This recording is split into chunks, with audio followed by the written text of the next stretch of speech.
So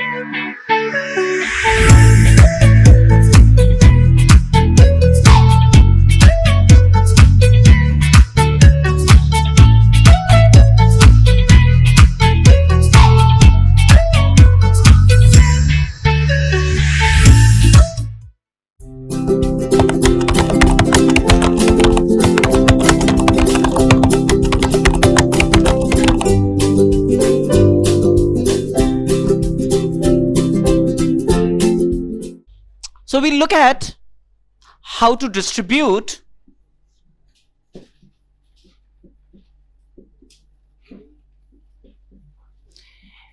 n identical things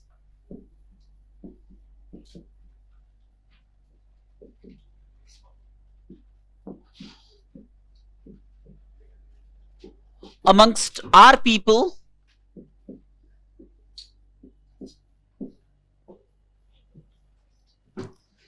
such that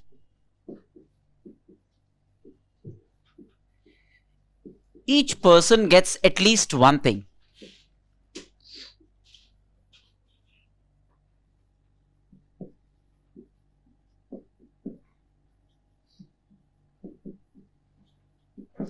We want to be able to distribute n identical things amongst our people such that each person gets at least one thing.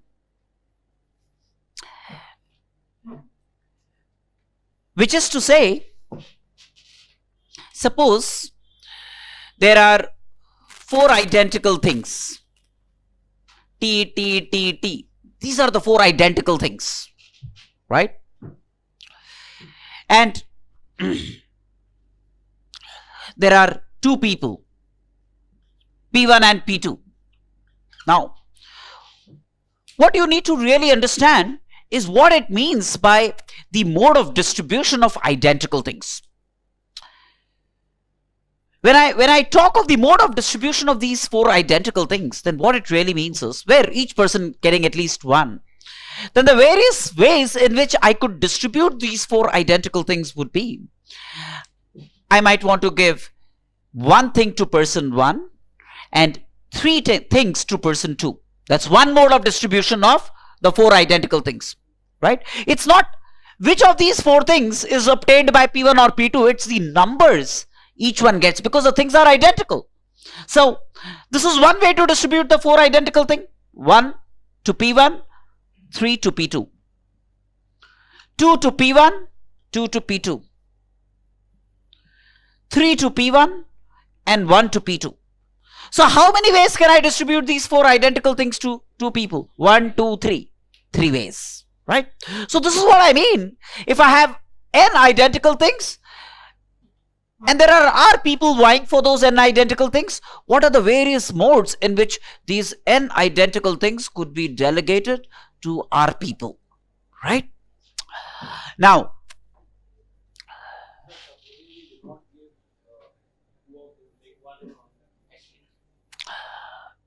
no, I want to distribute n identical things means all things.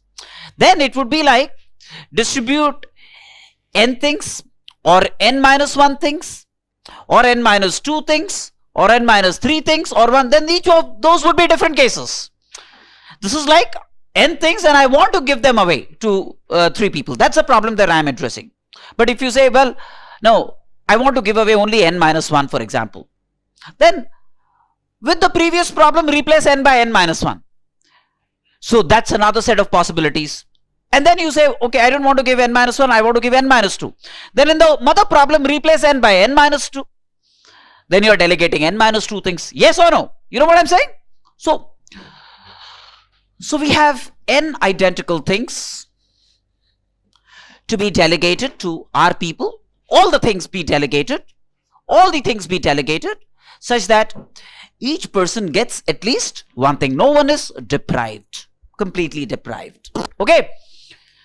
So to formulate issues here,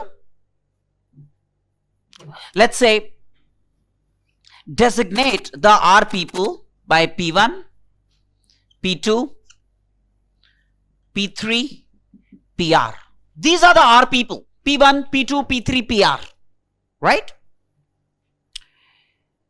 And a certain mode of delegation of n things, n identical things to amongst our people would be when I give a certain mode of distribution would be when I give, say, x1 things to p1 and x2 things to p2 and x3 things to p3 and xr things to pr.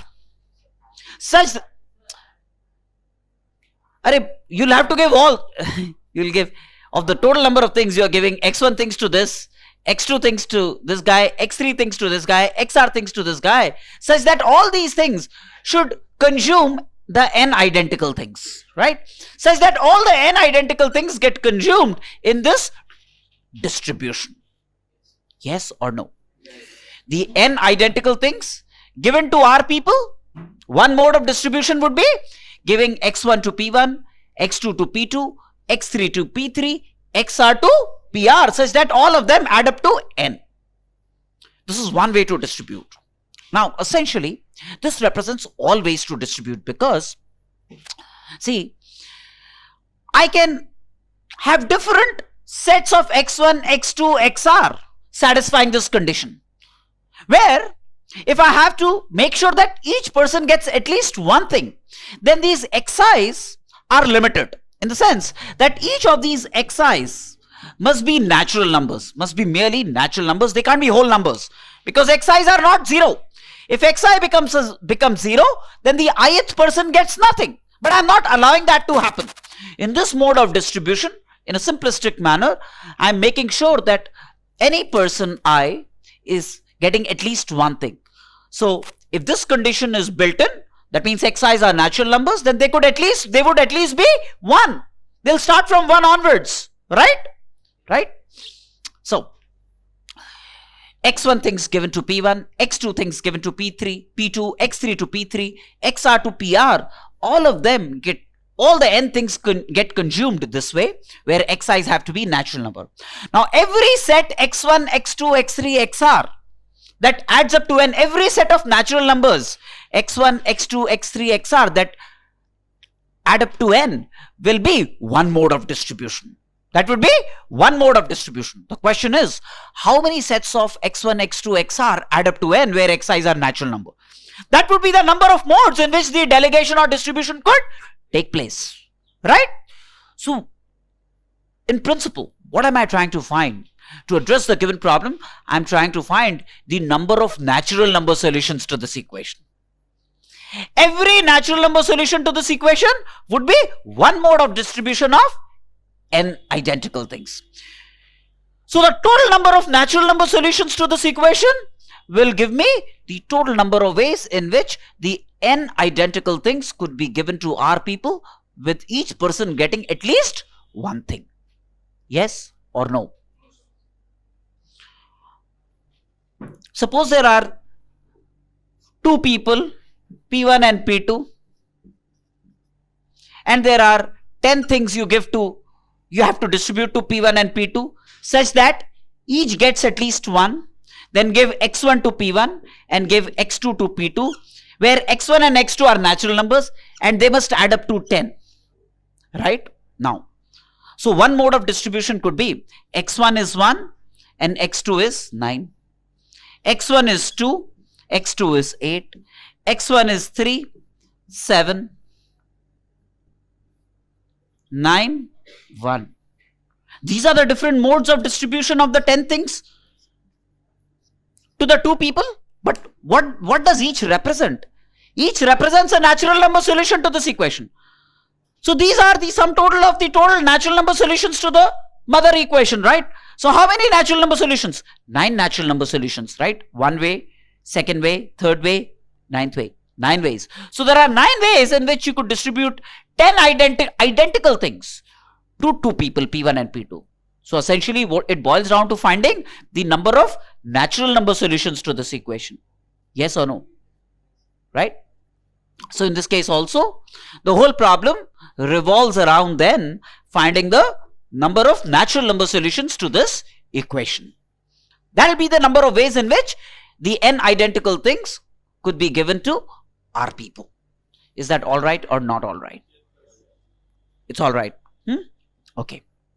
Now, it's an easy problem to solve.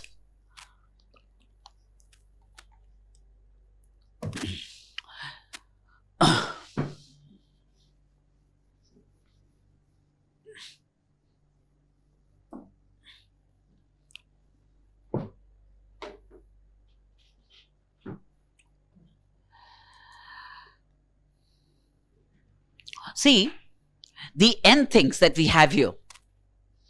This n, which is a natural number, could be perceived as 1 plus 1 plus 1 plus 1 plus 1. How many times? N times. Right. Right. So I choose to write this n as 1 plus 1 plus 1 plus 1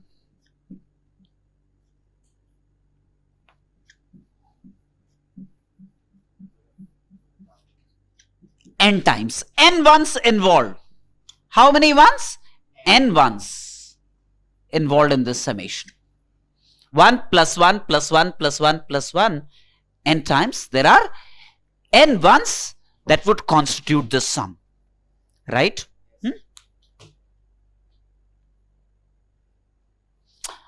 Now, if there are 2 ones, there is 1 plus. If there are 3 ones, there are 2 pluses. 4 ones, 3 pluses. 5 ones, 4 pluses. N ones will give me how many pluses? Right. So the number of pluses that appear in this would be n minus 1. N minus 1 pluses appear in this summation. N minus 1 pluses appear in this summation. Clear? Right?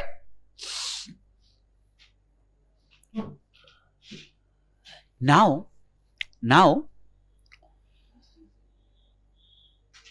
realize that at the location where there are pluses, I will construct towers. Let me construct towers. Let me look upon these plus signs as sites that are eligible towards construction of towers, fictitious towers. I'm going to construct fictitious towers at locations where there are pluses. Okay. Now, if I construct one tower, call it T1. If I construct one tower, which can be constructed only where there is a plus, how many regions am I producing? 2 regions. With one tower, the region to the left of one and the T1 and the region to the right of T1. Now, upon construction of these towers, let's say this one tower, for example, the numbers in one region plus the numbers in the other region still add up to n. So one tower would give me 2 regions. And these are floating towers. These are floating towers. I can construct them wherever there are pluses. I construct another tower. Call it T2. Now 2 towers. How many regions? 3 regions. Numbers in region 1 plus numbers in region 2 plus numbers in region 3 still add up to n. Yes or no? That fact does not change by constructing towers, right?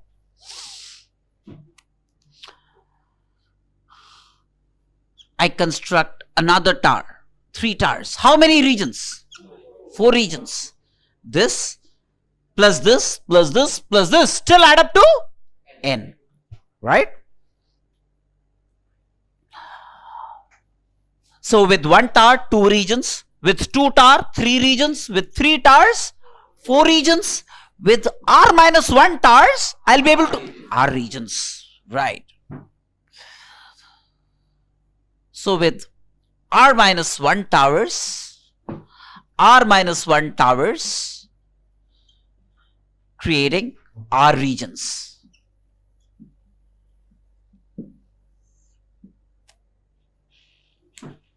Right? And again, the fact of the story is numbers in region 1 plus numbers in region 2 plus numbers in region 3 plus numbers in region R still add up to n. Yes or no? Right?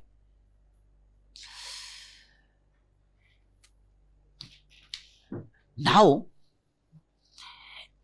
there are very many ways I can construct these R minus 1 tars. At how many eligible locations? At n minus 1 eligible locations. These are n minus 1 eligible locations because these are the number of pluses where these towers could be erected. Alright. Now, realize that this is one mode of construction of R minus 1 tars. This is one mode of construction of R minus 1 tars, the one that I have shown you. And this mode of construction of R minus 1 tars has actually given me the following. It has given me, for example, all numbers in region 1, let me call them x1, that is 2. All numbers in region 2, x2, in this case, say, for example, 2. All numbers in region 3, x3, 1. xr, 2. And x1 plus x2 plus x3 plus x4 plus xr will still add up to n. Hey, do you realize I have constructed these R minus 1 tars in a certain way, but effectively I ended up getting one solution set to this equation in natural numbers? I constructed these R minus 1 tars in a certain way. And what I produced effectively is a solution set in natural numbers to this equation. Yes or no? Yes, sir. And any of these xi's will be at least 1 because between any two pluses there would be at least 1. Right? So I'm forcing xi's to be natural numbers by allowing to construct towers only where there are pluses. Right? Yes or no? Yes, sir. So every mode of construction of R minus 1 towers produces one solution set to this equation, which is one mode of delegation of these n identical things to amongst R people. Yes or no? Yes, sir. Right? So every mode of construction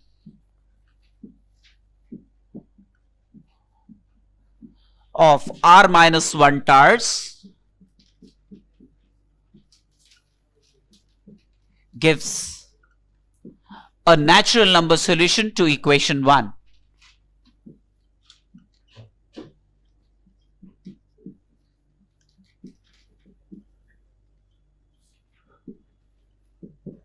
Gives a natural number solution to equation 1. And therefore, one mode of distribution of n identical things. A natural number solution. This is a natural number solution to this equation, which is one way to distribute the n identical things to our people. Right? So each time I construct R minus 1 tars, I get one mode of distribution of the n things. Right? So the number of ways in which these R minus 1 tars could be constructed would give me the total number of ways of delegating n things to R people, n identical things to R people, yes or no? Yes, sir. Right. So all that I'm seeking, the equivalent problem then is in how many ways these R minus 1 tars could be constructed in these n minus 1 eligible locations. It's about selecting R minus 1 of these pluses from n minus 1 available, right? Yes or no? In how many ways can you construct R minus 1 tars in these n minus 1 locations? It's about in how many ways can you select R minus 1 pluses from n minus 1 available. The number of ways in which R minus 1 pluses could be selected from a set of n minus 1 available would be the number of ways in which these stars could be constructed, which in effect would be the number of natural number solutions to the given equation. Right? So then, the number of ways in which I could select R minus 1 pluses. We want to select R minus 1 pluses from n minus 1 available, and I could do that in n minus 1 C R minus 1 ways. in these many ways, r minus 1 towers could be erected in these n minus 1 available locations, and therefore will also represent the total number of ways in which n identical things could be given to r people, with each person getting at least one thing.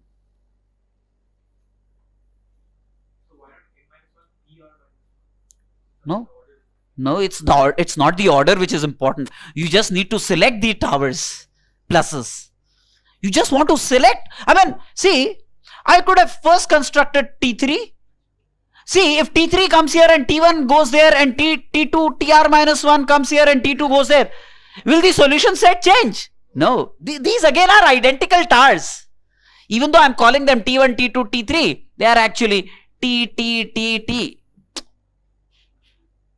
You swap all of them, you interchange these locations, rearrange these stars.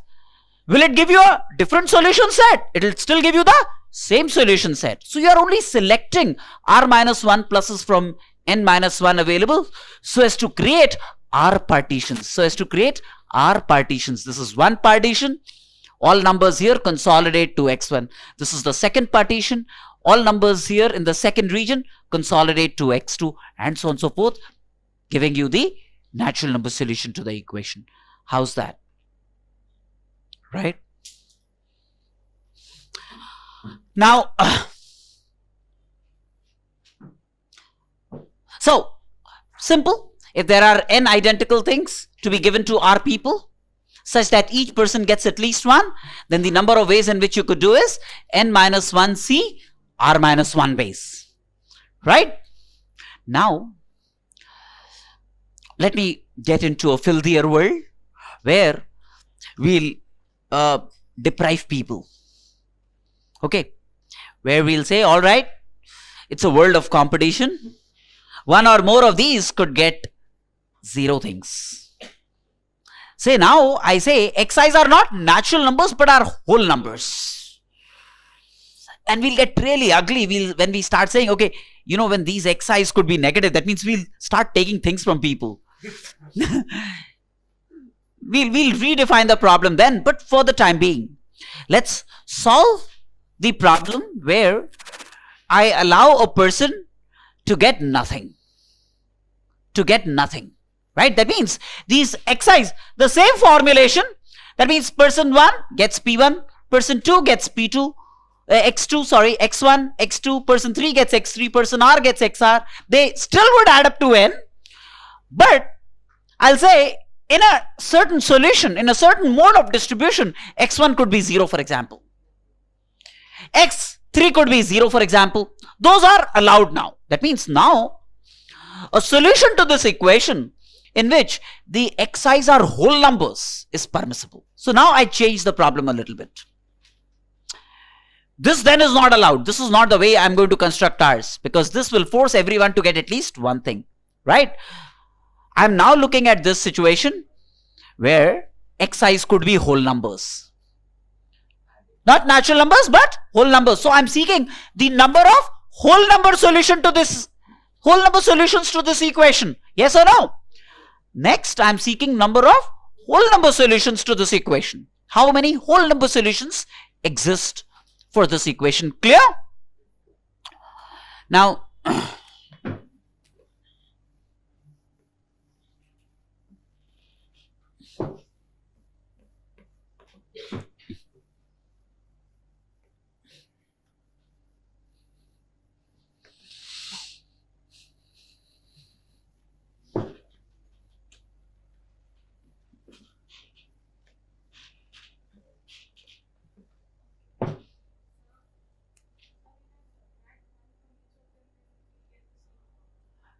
subtract or you want to add?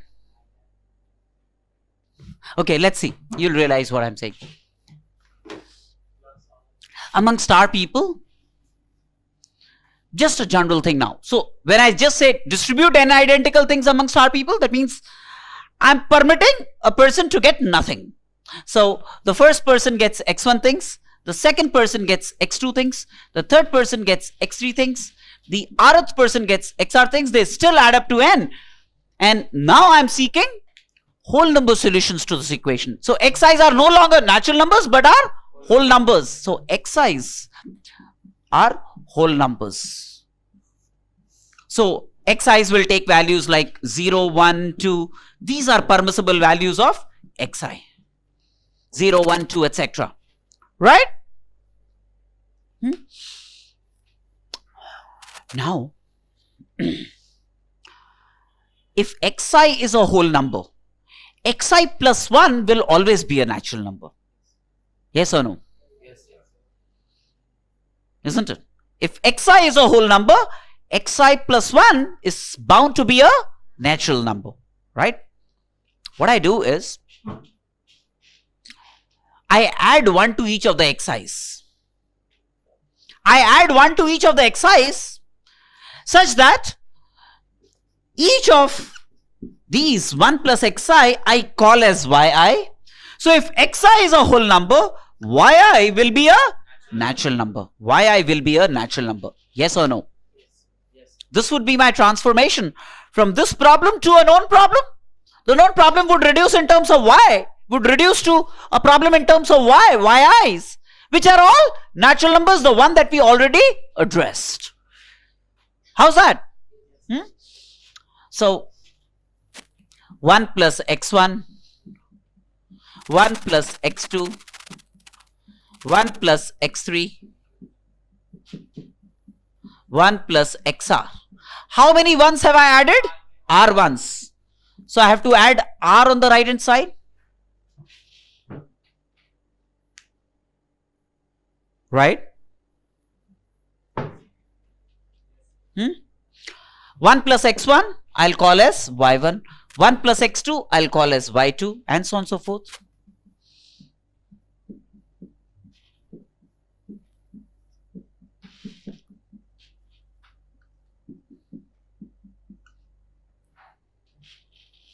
Where y1, y2, yr are all natural numbers, right? So now I'll find the number of natural number solutions to this equation. Equivalently, instead of finding the number of whole number solutions to this equation, I find the number of natural number solutions to this equation. Yes or no? Yes, sir. Right? Which will give me the number of whole number solutions to this equation. Does it sound good or not? Right? In the earlier problem, what did we have? We had the same stuff in the previous problem. We had like a T1 plus T2 plus TR equal to N, where these TIs were natural numbers, right? And the number of natural number solutions to this equation turned out to be N minus 1 C R minus 1. Number of natural number solutions to this equation.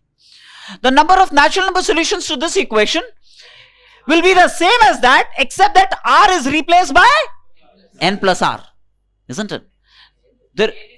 N is replaced by N plus R. Oh, did I say something else? Okay. Oh, N is replaced by N plus R, right? So, in this, replace N by N plus R, you get the number of natural number solutions to this equation, right? So, the number of natural number solutions to this equation is going to be N replaced by N plus R minus 1 C R minus 1. That will be the number of natural number solutions to this equation, which in turn will be the number of whole number solutions to this equation. Right? So the number of whole number solutions to this equation is N plus R minus 1 C R minus 1. The number of natural number solutions to this equation is going to be N minus 1 C R minus 1. Yes or no? Make sense? No? No. So the convention is the axis of rotation of the head, right? This would certainly mean no. This would mean yes. All right. Can I wipe this off? See, this was a certain very basic thing that I wanted to introduce to you in terms of solutions to integer solutions to equation, but there can be variations around this. But I don't want to, dump that entire bunch of things right away onto your head. If you've understood this, then you're doing fine till this point, right? Make sense? Stand by.